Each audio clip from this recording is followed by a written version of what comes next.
Hi friends, welcome. ये है हमारे सीरीज का पहला session, intro to data analysis in Python. इससे पहले हमने बताया था आपको कि पूरी सीरीज में हम क्या कवर करने वाले हैं। तो ये पहला सेशन है जिसमें हम बताएंगे कि डेटा एनालिसिस क्या है। और अगर आप स्टूडेंट हैं या वर्किंग प्रोफेशनल्स हैं या फिर आप जस्ट क्यूरियस हैं डेटा को लेके, तो ये जो हमारा सीरीज है ये आपको हेल्प करेगा अंडरस्टैंड करने में डेटा के एक्सट्रैक्ट कैसे करते हैं इंफॉर्मेशन डेटा से, नंबर से, पाइथन कैसे यूज़ करते हैं और पाइथन को यूज़ करके इनसाइट्स कैसे निकालते हैं। तो ये one of the most powerful और बिगिनर फ्रेंडली प्रोग्रामिंग लैंग्वेज है जो कि अक्रॉस द वर्ल्ड यूज़ होती है। तो फ्रेंड्स, अब हम देखते हैं कि डेटा एनालिसिस होता क्या है यार। तो डेटा एनालिसिस क्या है? Is the process of collecting, cleaning, exploring, and visualizing data to cover patterns and insights, to uncover the patterns and insights. तो मतलब एक ऐसा प्रोसेस जिससे आप डेटा को कलेक्ट करो, पहले उसको क्लीन करो, उसको एक्सप्लोर करो और फिर उसको विजुलाइज करो। उसमें क्या पैटर्न्स हैं, क्या हिडन इंसाइट्स हैं। तो यही होता है डेटा एनालिसिस। प्रोसेस को डेटा एनालिसिस बोलते हैं। दो रियल वर्ल्ड एग्जांपल देता हूँ आपको। पहला एग्जांपल, स्कूल के मार्क्स।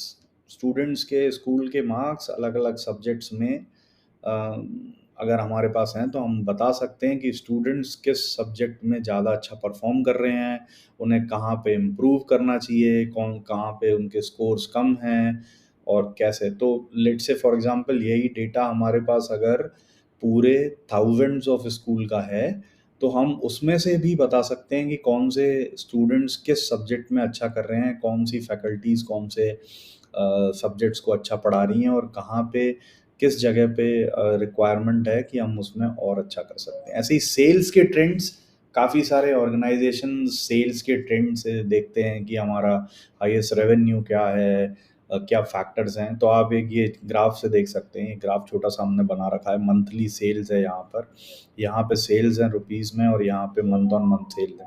तो आप देखेंगे कि जनवरी में तो ये 12,000 था, फिर उसके बाद में 15,000 हो गया, फिर घट के 13,000 हो गया, फिर 17,000 हो गया और फिर 16,000 हो गया। तो इस तरह से आपको पता लग जाएगा कि यार मार्च में मेरा सेल कम था लेकिन अप्रैल में काफ़ी ज़्यादा था। ऐसे ही डेटा को एनालाइज किया जाता है थ्रू पाइथन। अब देखें कि पाइथन ही क्यों डेटा एनालिसिस के लिए। तो पाइथन इसलिए डेटा एनालिसिस के लिए क्योंकि वो इजी है रीड और राइट करने में। उसको लिखना ऑलमोस्ट इंग्लिश लिखने जैसा ही है, उसको पढ़ना भी बहुत आसान है।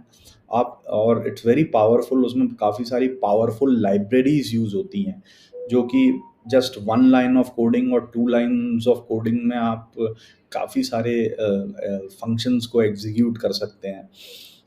It integrate smoothly with Excel. Excel के साथ बहुत स्मूथ इंटीग्रेट करती है, डेटाबेसेस के साथ में बहुत स्मूथ इंटीग्रेशन है और क्लाउड टूल्स के साथ में भी बहुत इंटीग्रेशन बहुत स्मूथ है। इसलिए पाइथन को वर्ल्ड वाइड यूज़ किया जाता है, सबसे ज़्यादा पाइथन को यूज़ किया जाता है। की लाइब्रेरीज हम देख लेते हैं पाइथन में कौन कौन सी लाइब्रेरीज हैं जो हमारी की लाइब्रेरीज हैं जिन पे हम काम करेंगे डेटा एनालिसिस में। तो पहली लाइब्रेरी होगी पैंडास, जो कि यूज़ होती है डेटा मैनिपुलेशन और एनालिसिस में। दूसरी लाइब्रेरी है नमपाई, बहुत फेमस लाइब्रेरी है जो कि यूज़ होती है न्यूमेरिकल ऑपरेशंस में। नम मतलब न्यूमेरिकल न्यूमेरिकल ऑपरेशंस, ठीक है। उसके बाद में मैट प्लॉट लिब जो कि बेसिक प्लॉटिंग के लिए यूज़ होती है, उसमें से ही पता लग रहा है मैट प्लॉट लिब। प्लॉट मतलब प्लॉट लाइब्रेरी। सीबॉन यूज होती है एडवांस विजुलाइजेशंस में, जब आपको ब्लॉक्स प्लॉट बनाने हैं, बबल चार्ट बनाने हैं, बहुत सारे डैशबोर्ड्स बनाने हैं, तो वहाँ पे सीबॉन यूज होती है। तो ये हम देखेंगे आगे डेटा को सीएसवी से कैसे इंपोर्ट करते हैं और उससे ग्राफ्स कैसे बनाते हैं, डैशबोर्ड्स कैसे बनाते हैं, ये हम आगे देखेंगे थ्रू पाइथन। अब आगे का ओवरव्यू ये है कि हम देखेंगे कि लोड कैसे करते हैं डेटा सीएसवी में, क्लीन कैसे करते हैं मेसी डेटा को, एक्सप्लोर कैसे करते हैं उसमें से पैटर्न्स, और विजुलाइज कैसे करते हैं ट्रेंड्स, और उसको मर्ज कैसे करते हैं। तो ये सब हम आगे के सीरीज में देखेंगे। अब एक माइंड मैप देख लीजिए। इस माइंड मैप से आपको समझा देते हैं फिर से एक बार कि डेटा एनालिसिस होता क्या है। तो ये माइंड मैप में देखिए डेटा एनालिसिस की 4 ब्रांचेस हैं। पहला तो डेफिनेशन क्या है डेटा एनालिसिस की, वो हम समझा चुके हैं, एग्जामिनिंग रॉ डेटा को एग्जामिन करना। उसके बाद उसमें से मीनिंगफुल इनसाइट्स निकाल के लेके आना, ठीक है। फिर सपोर्ट करना इन्फॉर्म डिसीजन मेकिंग को, कि यार मुझे कोई डिसीजन लेना है तो वो डेटा बैक्ड डिसीजन क्या होगा, डेटा के बेस पे क्या डिसीजन लूंगा मैं। तो ये तो डेफिनेशन में आता है। उसके बाद प्रोसेस क्या होता है, process involves various techniques and tools. Techniques बहुत सारी यूज होती हैं उसमें, उसमें बहुत सारे टूल्स यूज होते हैं। जैसे मैंने आपको एक लैंग्वेज बताया, पाइथन यूज होती है। मेथोडोलॉजीज यूज होती हैं, उसमें काफ़ी सारी मेथड्स होती हैं। अनकवर पैटर्न्स, पैटर्न्स को अनकवर किया जाता है उसमें। अनकवर ट्रेंड्स को अनकवर किया जाता है कि क्या ट्रेंड चल रहा है, उसको अनकवर किया जाता है। उसके बाद में रिलेशनशिप्स को अनकवर किया जाता है, डेटा के में आसपास आपस में क्या रिलेशन है उसको अनकवर किया जाता है। उसके बाद में ये क्यों क्रूशियल है, why it is crucial, crucial for multiple industries. ये कई सारी इंडस्ट्रीज में आप डेटा एनालाइज कर सकते हैं और it will give you benefit.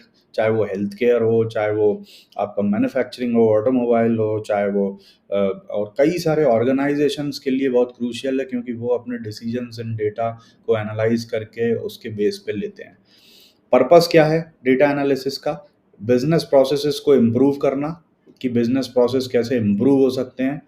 Understand करना कंज्यूमर का बिहेवियर, कस्टमर का बिहेवियर क्या है उसको अंडरस्टैंड करना, और make better strategic choices. Strategic choices को और कैसे बेटर किया जा सकता है, इसका ये है डेटा एनालिसिस का पर्पस। Thank you.